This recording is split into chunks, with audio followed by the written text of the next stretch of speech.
नमस्कार, मैं हूं आपके साथ नम्रता। पाकिस्तान अपनी करतूतों की वजह से ऐसा देश बन गया है, या पाक अपनी झूठ की हरकतों और आतंकियों के पनाह की वजह से बेनकाब हो चुका है कि अब पाकिस्तान की हरकतों पर लोग हंसते हैं और कोई मदद नहीं करता।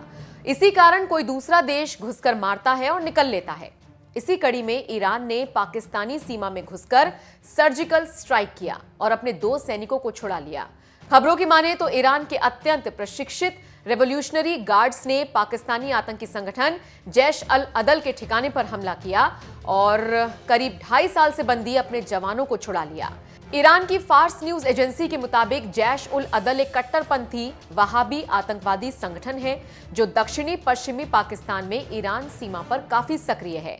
फार्स न्यूज की माने तो जैश उल अदल ने ही फरवरी 2019 में ईरान सेना पर हमले की जिम्मेदारी ली थी, जिसमें कई जवान मारे गए थे।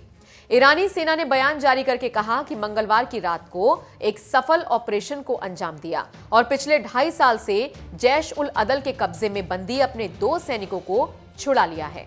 जानकारी के लिए बता दें, जैश उल अदल ने इनमें से 5 सैनिकों को नवंबर 2018 में छोड़ दिया था और 21 मार्च 2019 को पाकिस्तानी सेना ने अपनी कार्रवाई में ईरानी सेना के 4 अन्य सदस्यों का रेस्क्यू किया था।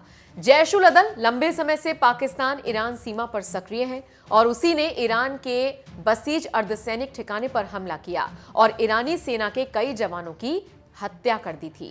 जानकारों की माने तो इस आतंकी गुट का दक्षिणी पाकिस्तान में ठिकाना है और उसने सुन्नी आतंकी गुट जुनदुल्लाह के सदस्यों को अपने गुट में शामिल करके अपने अभियान की शुरुआत की थी।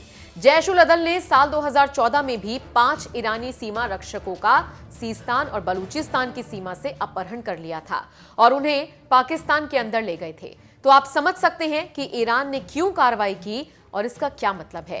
लेकिन जैसे ही ये खबर दुनिया में पहुंची, पाकिस्तान की थू-थू होने लगी और खुद पाकिस्तानी भी सरकार की आलोचना कर रहे हैं और कह रहे हैं कि अगर हम गलत नहीं होते तो तीसरा देश आंख नहीं दिखाता और सरकार और सेना इस मामले पर मौन है।